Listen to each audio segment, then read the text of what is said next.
स्वागत है मेरे YouTube चैनल पर। हम डेली बेसिस पे करते हैं DSSSB का प्रीवियस ईयर क्वेश्चन पेपर।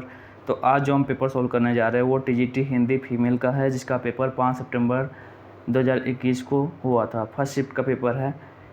तो इसमें हम जनरल हिंदी के प्रश्न को करेंगे। तो चलिए देखते हैं हम। पहला प्रश्न है अंतर्ध्यान। अंतर्ध्यान होना का संधि विच्छेद क्या होगा? ठीक है, संधि विच्छेद क्या होगा? तो अंतर्ध्यान, तो यहाँ पर दिया है आपका अंतः जोड़ ध्यान, अंतर्ध्यान, अंतः जोड़ ध्यान, अंतर्ध्यान। ठीक है, ऑप्शन नंबर 2 राइट आंसर है। नेक्स्ट क्वेश्चन देखते हैं हम। अब इसमें पूछा गया आपसे कि सही द्विगु समास के विग्रह का विकल्प है पंच सिंधु। पंच सिंधु मतलब 5 सिंधुओं का समूह, पंच सिंधु। ऑप्शन नंबर, जिसे हम बोलते हैं ना 5 सिंधुओं का समाहार मतलब समूह, उसी को पंच सिंधु कहा जाता है। तो ऑप्शन नंबर 1 राइट आंसर है। नेक्स्ट क्वेश्चन देखते हैं हम। अब इसमें है आपको बताना है कि जो उपसर्ग से बने शब्द का सही विकल्प नहीं है, मतलब जो उपसर्ग से बनाना हो। उपसर्ग मतलब जो किसी शब्द के आगे जुड़ता है उसे उपसर्ग बोलते हैं, जो किसी शब्द के पीछे जुड़कर बनता है तो उसे हम प्रत्यय बोलते हैं।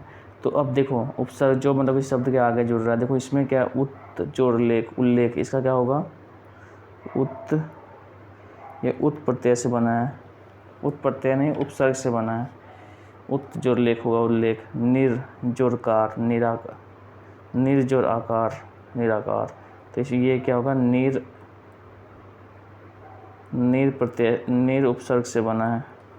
तो इसमें पूछ रहा है आपका उपसर्ग वाला नहीं होना चाहिए। ठीक है, विहार, तो ये वी से बना है विहार।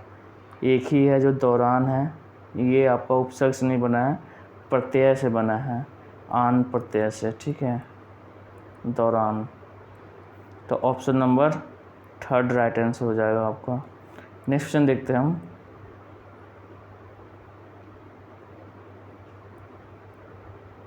इसमें पूछा गया है आपसे कि पर्यायवाची शब्द नहीं है। तो इसमें किसका पूछा गया पर्यायवाची नहीं है? बाल। बाल का पर्यायवाची क्या होता है? तो आइए बाल का पर्यायवाची हम देखें। तो बाल का पर्यायवाची की बात करते हैं तो बाल का पर्यायवाची जैसे होता है चिकुर, केस, ठीक है, कुंतल। और जैसे हम यहाँ पर देख लेते हैं क्या क्या होता है, एक बार लिख लेते हैं। केस, केस हो गया, चिकुर हो गया, चूल भी होता है, चूल, कच, ठीक है। उसके बाद कुंतल, कुंतल, अलग, और रोम। रोम सुने होंगे आप लोग, रोम, रोम कांपू, ये तो ठीक है। तो ये रोम हो गया आपका। तो ये बाल है आपका, बाल का पर्यायवाची। इसमें देखो चिकुर भी है, तो चिकुर इसमें पूछा गया कि कौन सा नहीं होगा, तो ये चिकुर नहीं है। पर्यायवाची शब्द का सही विकल्प नहीं है, मतलब जो पर्यायवाची नहीं होना चाहिए। ठीक है, तो चिकुर भी है, केस भी है, कुंतल भी है, स्वसा नहीं है। तो स्वसा हमारा क्या होगा? राइट आंसर हो गया ऑप्शन नंबर 4। स्वसा मतलब क्या होता है? भगिनी, या आप बहन कर सकते हैं। ठीक है, स्वसा। नेक्स्ट क्वेश्चन देखते हैं हम। अब इसमें पूछा गया है कि कौन सा विलोम शब्द का सबसे अच्छा विकल्प है? खेद का विलोम क्या है? खेद, खेद मतलब क्या होता है? प्रसन्नता। खेद का विलोम प्रसन्नता होगा, ऑप्शन नंबर 4। दुख का क्या होगा? सुख, ठीक है। वही खोना का पाना, खेत का वन, ठीक है। तो ये हो गया आपका विलोम। खेद का विलोम क्या होगा? प्रसन्नता। नेक्स्ट क्वेश्चन देखते हैं हम। अनुचित बात के लिए आग्रह, अनुचित बात के लिए आग्रह दुराग्रह होता है, ऑप्शन नंबर 2। इसमें पूछा गया है कि वाक्यांशों के लिए एक शब्द, तो अनुचित बात के लिए अगर आग्रह किया जाता है उसे दुराग्रह बोलते हैं। ठीक है, option number 2 right answer. Next question देखते हैं हम। जब व्यक्ति का दुर्बलता जाग जाता, नहीं, कार्य, दुख, आत्मविश्वास जाग जाता है और वहीं से प्रारंभ होता है, असंभव को संभव कर दिखाना, ठीक है। आत्मविश्वास अगर हो गया आपका तो आप असंभव को भी संभव कर देंगे, ठीक है। यूपीएससी निकालने का अगर आत्मविश्वास है तो आप असंभव को भी संभव कर सकते हैं। नेक्स्ट क्वेश्चन देखते हैं हम। निम्नलिखित प्रश्न में 4 विकल्पों में से उस विकल्प का चयन करना है जो कि सदैव स्त्रीलिंग रूप में वाला विकल्प है। स्त्रीलिंग में हमेशा जो रहता है वो कौन सा? अमावस्या हमेशा स्त्रीलिंग रहता है, ठीक है। नेक्स्ट क्वेश्चन देखते हैं हम। अध्यापिका का बहुवचन पूछा गया है, इसमें बहुवचन रूप कौन सा होगा? अध्यापिकाएं। ऑप्शन नंबर 1 राइट आंसर है। नेक्स्ट क्वेश्चन देखते हैं हम। इसमें है कि अन्य पुरुषवाचक सर्वनाम पूछा गया है कि अन्य पुरुषवाचक सर्वनाम कौन सा होगा। देखो सर्वनाम जो होते हैं उसके अलग अलग टाइप है, जैसे उत्तम पुरुषवाचक सर्वनाम, मध्यम पुरुषवाचक सर्वनाम और अन्य पुरुषवाचक सर्वनाम, ठीक है। उत्तम पुरुषवाचक क्या होता है? हमारा जो उत्तम पुरुष, जैसे हम देखते हैं हम, मुझे, ये सब उत्तम पुरुष है। मध्यम पुरुष आपके, और उसके क्या है? अन्य पुरुष है, ये अन्य पुरुषवाचक सर्वनाम है, पुरुषवाचक, ठीक है। तो ऑप्शन नंबर 2 राइट आंसर हो गया। आपके मतलब मध्यम पुरुष, हमें, मुझे, मतलब अगर अपने बारे में बात कर रहे हैं तो क्या होगा? मुझे, अपने, जब हम यूज करता है तो वो हमारा होता है उत्तम पुरुष। अगर दूसरों के बारे में बात कर रहे हैं तो मध्यम पुरुष, और अगर किसी तीसरे के बात में तो अन्य पुरुष उसके, ठीक है। नेक्स्ट क्वेश्चन देखते हैं हम। यहाँ पे है, आपसे पूछा गया हुति और हुति। हुति के दोनों अलग अलग प्रकार है। एक हुति मतलब होता है हवन, और एक हुति मतलब होता है बुलावा, ठीक है। हवन और बुलावा।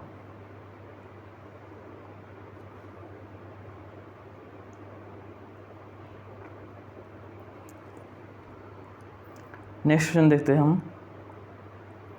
अब इसमें आपको देखना है विराम युक्त चिन्ह। अब इसको देखो, बच्चों ने कहा, यहाँ पे कॉमा होना चाहिए तो ये आपका क्या हो गया? गलत हो गया। बच्चों ने कहा कि, ठीक है, यहाँ पे ठीक है। उन्होंने नए खिलौने के और मिठाइयाँ चाहिए, उन्हें नए खिलौने, मतलब यहाँ पे आपको इन्वर्टेड कॉमा होना चाहिए तो ये भी नहीं है, गलत हो गया। बच्चों ने कहा कि, अब यहाँ पे देखो कॉमा नहीं है तो ये भी आपको ख़त्म हो गया। इसको देखो, ये आपका पूरा है, नरेशन का क्वेश्चन है, ठीक है। नेक्स्ट क्वेश्चन देखते हैं हम। दाल भात में मूसलचंद लोकोक्ति का क्या अर्थ है? किसी के कार्य में व्यर्थ दखल देना, दाल भात में मूसलचंद जिसे बोलते हैं। नेक्स्ट क्वेश्चन देखते हैं हम।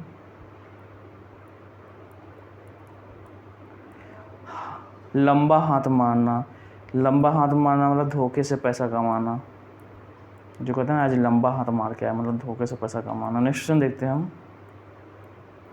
मन में लड्डू खाना, मन में लड्डू खाना ये भी मुहावरा है आपका, कोरी कल्पनाएं करना, कि मन में ही मन लड्डू फूट रहे हैं, मतलब कल्पना कर रहा है, ठीक है।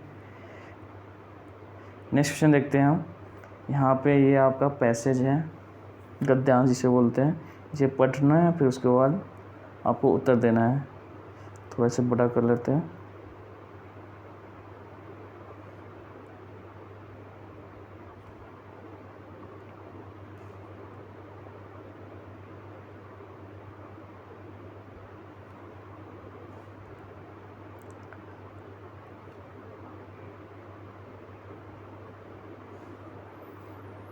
देखो, महापुरुष लोग जब आते हैं हम अच्छी तरह नहीं पहचान पाते, क्योंकि हमारा मन भीरू और अस्वच्छ है। हमारे मन में वह क्षमता नहीं है जिससे हम महानता को पूरी तरह समझ सकें।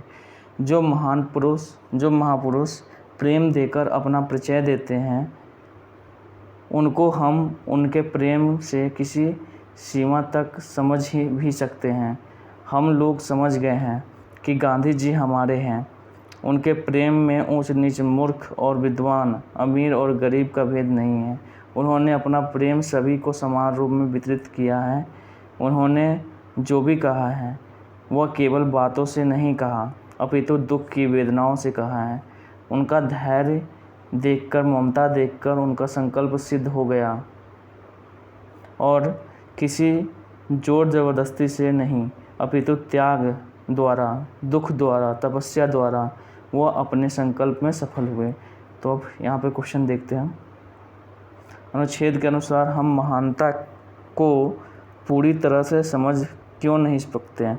क्योंकि हमारे मन में वे क्षमताएं विकसित नहीं होती। ठीक है, यही है ना। यहाँ पर देखते हैं, देखो, क्योंकि हम उसे समझ नहीं पाते, क्योंकि हमारे मन में भीरू और अस्वच्छ है, हमारे मन में वो क्षमताएं नहीं हैं जिससे हम महानता को पूरी तरह समझ नहीं सकते। ठीक है, नेक्स्ट क्वेश्चन देखते हैं हम। गांधी जी का प्रेम कैसा था? भेदभाव रहित था। ठीक है, ऊंच नीच की भावना वो किस सबसे परे थे। गांधी जी अपनी बात किस तरह कहते थे? करुणा और वेदना से कहते थे। ये भी हमने देखा है, इसमें देखो यहाँ पे है, करुणा और वेदना से कहते। गांधी जी अपनी बात अपने दुख वेदना से कहा है, मतलब दुख की वेदना से कहा है उनने। ठीक है, नेक्स्ट क्वेश्चन देखते हैं हम। इनमें से कौन सा भीरू का विलोम है? भीरू मतलब क्या होता है? यहाँ पर देखो, हम क्या है, भीरू और अस्वच्छ है। अस्वच्छ भीरू है, मतलब डरपोक है। ठीक है, भीरू का मतलब होता है डरपोक। तो इसका विलोम पूछ दिया, तो विलोम क्या होगा? नीडर। Option number 4। नेक्स्ट क्वेश्चन देखते हैं। इस अनुच्छेद का कोई उपयुक्त शीर्षक गांधी जी का प्रेम परिचय, सुख की वेदना, संकल्प, मूर्ख और विद्वान। गांधी जी का प्रेम परिचय। तो ये आपके 20 क्वेश्चन कंप्लीट हो गए। आई होप वीडियो आपको अच्छा लगा होगा।